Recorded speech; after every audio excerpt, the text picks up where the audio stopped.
Olá! Começa agora o programa Baú de Ideias e hoje vamos conversar com o fisioterapeuta Francisco Lima sobre acupuntura.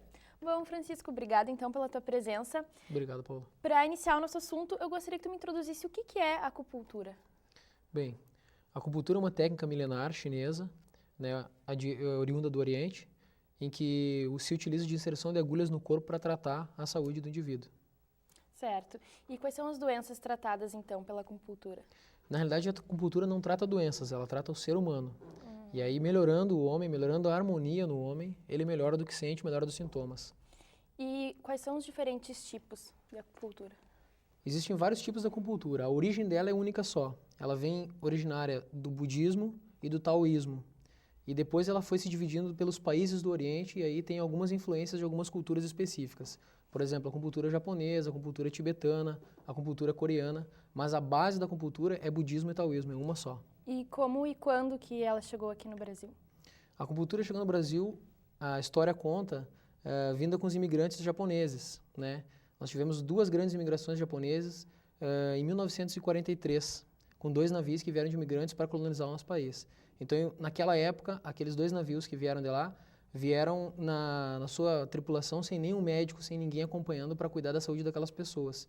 E acredita-se, né, através desse relato histórico, que naquele navio já tinham vindo pessoas que conheciam das técnicas da medicina chinesa e que tratavam as pessoas, que daí não só com acupuntura, mas também com fitoterapia, também com exercícios e também com massagens específicas do Oriente.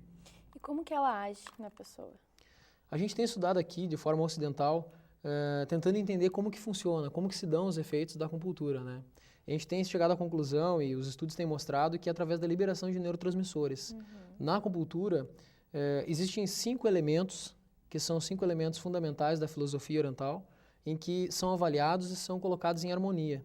E através do estímulo em pontos no corpo, que representam esses 5 elementos, a gente coloca em harmonia esses elementos na pessoa e aí ela melhora.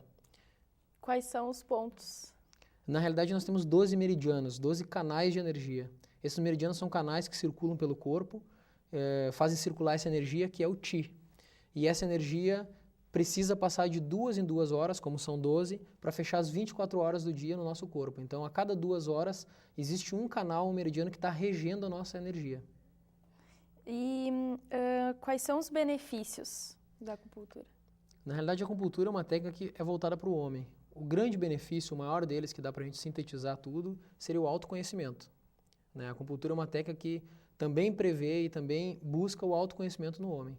O homem estando em harmonia consigo mesmo, se conhecendo, ele não vai ter problemas na sua vida. E de que forma ela faz a pessoa se autoconhecer? Através do estímulo com as agulhas. As agulhas são colocadas nos pontos, a pessoa fica um determinado tempo, isso é particular para cada pessoa, né? De repente, se ela está com excesso de energia de um desses 12 meridianos, esse meridiano pode estar dominando a energia de outros meridianos. Então, essa pessoa acaba imperando em uma energia só. Um exemplo para a gente começar a entender. O elemento madeira. O elemento madeira no nosso corpo representa um órgão e uma víscera. O órgão é o fígado e a víscera é a vesícula biliar. Esse elemento representa várias coisas da natureza no macrocosmos e no microcosmo, que é no homem. No microcosmo, no homem, seria o fígado e a vesícula biliar, que regem sentimento, que é a raiva, e a decisão, que regem sabor, que é o ácido e o azedo, e que regem partes do corpo, por exemplo, tendões, nervos, e manifestam-se nos olhos. Qualquer problema que a pessoa tenha nessas partes do corpo, nos olhos, nos tendões, nos nervos, pode ser, para a acupuntura, é uma desarmonia ou do fígado, do meridiano do fígado, ou do meridiano da vesícula biliar, que são canais de energia que precisam ser estimulados. E quando a pessoa chega no seu consultório, qual é a primeira pergunta, o que ela pede, como que tu sabe o que vai tratar? Isso é interessante, Paula. A gente não pergunta na acupuntura tradicional chinesa, que é essa linha que eu trabalho, o que a pessoa tem. A gente pergunta ou busca identificar na pessoa o que falta nela, para ela entrar nessa harmonia. E aí, através das perguntas, que são uma avaliação de saúde normal, como qualquer outra, a gente pergunta sobre o estado de saúde da pessoa, sobre o que ela já passou na vida, sobre alterações fisiológicas, funcionais e até doenças que ela tenha tido. A gente trabalha de acordo com a nossa medicina aqui ocidental, mas dentro dos princípios da medicina tradicional chinesa. Então, a gente avalia todas as doenças que ela possa ter tido, a repercussão dessas doenças nesses meridianos, nessa energia dessa pessoa, e aí busca identificar qual é o órgão, qual é o meridiano, né, que é assim que a gente pensa, e qual o elemento que está em desarmonia naquele momento. A acupuntura sempre avalia o momento da pessoa, né? Então, no momento da consulta, a gente consegue identificar o que está acontecendo com ela. Tem como citar exemplos de algum paciente? Sim, o exemplo seria assim, esse mesmo meridiano que a gente estava falando, esse mesmo elemento, o fígado, e o meridiano do fígado e o meridiano da vesícula biliar, o elemento madeira. A pessoa pode ter, e é muito comum hoje em dia, a gente pode ter esse elemento em excesso ou deficiência. Por tudo que a gente faz na nossa vida é muito atribulada, muito corrida, então o nosso fígado que tem que processar todas essas coisas, o nosso fígado que entesoura e guarda o nosso sangue.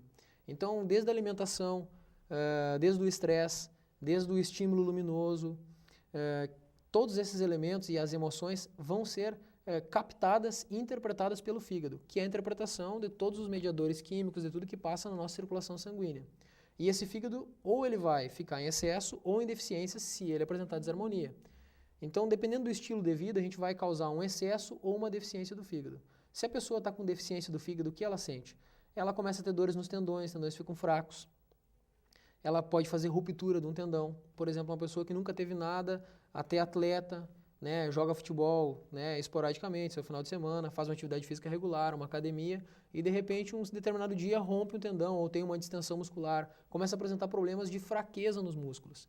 Né? Ele vai tomar um anti-inflamatório, ele vai tratar, inclusive com a própria fisioterapia, só que ele volta a reincidir na lesão, volta a apresentar novamente o mesmo problema. O que pode ser isso? O que para a acupuntura é isso? É uma deficiência de energia. A gente tem que identificar lá na história da vida da pessoa, a gente vai ver, é uma pessoa que tem dificuldade de decisão, demora muito para decidir as coisas, é uma pessoa que já se desgastou a energia do seu fígado através de todo o seu estilo, né, de vida, que era um estilo corrido. Uhum. Então aí a gente começa a tonificar, né, a estimular a energia nesse canal que estava deficiente. A gente chama de tonificação. E nesse caso, aonde aplica-se a agulha?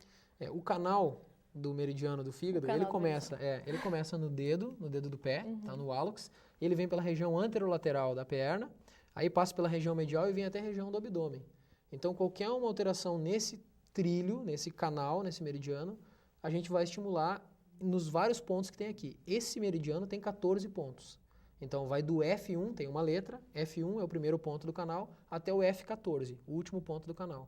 Cada ponto tem uma função, cada ponto está numa região anatômica específica que precisa ser identificado e aí tratado conforme a necessidade. Seda, tonifica ou harmoniza. São os 3 tipos de intervenção que a gente faz no ponto. E sente dor? Não dói nem um pouquinho. Não dói, tu estava me mostrando antes, a agulha é bem fininha. Exatamente. Né? A agulha é um filete e ela tem um mandril, um aplicador. O aplicador é um tubinho de plástico em que a gente pressiona ele na pele. Então, com a pressão do tubinho de plástico na pele, a pessoa sente aquela sensação de pressão e quando a agulha é introduzida muito rapidamente, a gente só bate no tubinho e a agulha entra cerca de 3 milímetros e a pessoa não sente dor. Depois que a agulha entrou, a gente vai estimular o ponto daí. A gente vai fazer uma rotação no sentido horário ou anti-horário.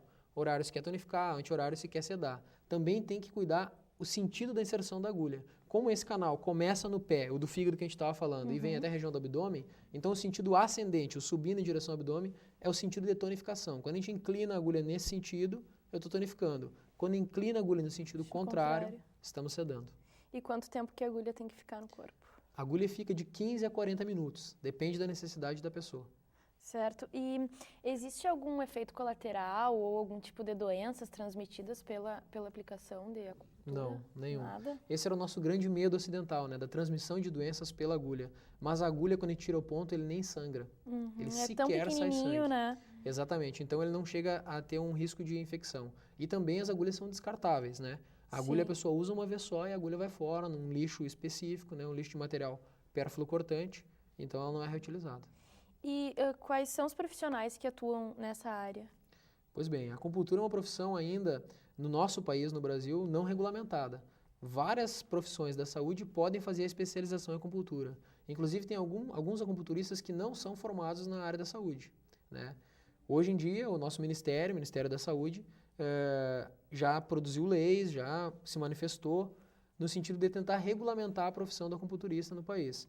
E principalmente de introduzi-lo no SUS, no nosso Sistema Único de Saúde.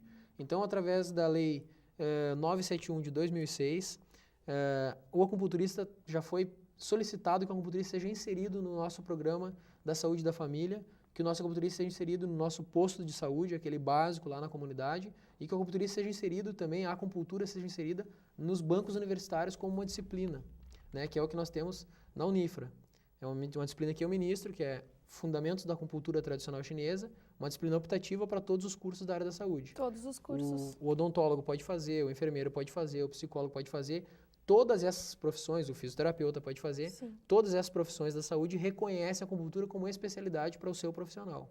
Então, daí o profissional, inclusive, começa a atuar de maneira bem diversificada do que ele se formou, em princípio, no caso a fisioterapia, começa a atuar com outras patologias, com outras desordens, né, que são as desordens vistas pela ótica da medicina chinesa, e também pode complementar o seu trabalho de fisioterapia. Como eu citei o exemplo antes, o cara está tendo distensões musculares, está fazendo, né, lesões nos tendões, e ele não melhora. A fisioterapia consegue só ser paliativa nesse caso, porque o paciente acaba não apresentando uma boa resposta ao tratamento, a gente associa uma acupuntura. Hoje eu trabalho assim, eu trabalho só com especialidade, consultório só com acupuntura e inserido numa equipe de profissionais encaminhando o paciente para os outros profissionais. Não existe um tratamento, uma técnica que cure todas as doenças e que aborde o paciente de maneira, né, integral, sem necessitar de mais nenhum auxílio. E o que tu aconselhas pro paciente que quer fazer acupuntura? Como que ele procura um profissional? Como que ele sabe se o profissional é bom? Como que... Normalmente, a orientação que eu dou, eu sempre digo isso, eu dou até em casa, para os familiares, para as pessoas que a gente mais gosta e mais quer bem, que identifiquem qualquer profissional que seja, não só acupunturista, qualquer profissional que a gente procure, identifica que se ele está ali tratando ou, né, prestando serviço para a gente, preocupado com o honorário que aquilo vai render, ou se está preocupado com executar bem o seu trabalho, né, fazer o seu trabalho de forma de doação, de entrega, com toda a dedicação que quem está ali precisando do trabalho necessita. Então esse é um cuidado, né, primordial que vale para qualquer profissão e para qualquer área. E o acupunturista a gente tem orientado que procure um profissional da área da saúde, um profissional que é especialista. E isso é simples a gente identificar, vai ser um profissional que trabalha numa clínica, né, vai ser um profissional que tem um consultório registrado. Para isso a gente tem o governo que faz essa fiscalização, não tem uma preocupação e nem um cuidado excessivo que o paciente tenha que fazer em relação a isso. Para isso nós já temos os órgãos competentes, vigilância sanitária e tal, que com certeza faz a fiscalização. Certo, obrigada. Então, Francisco, a gente vai para um breve intervalinho. Enquanto isso, você pode acessar o nosso blog pelo www.programabaúdeideias.blogspot.com e nos seguir pelo twitter.com/baúdeideias. Voltamos já.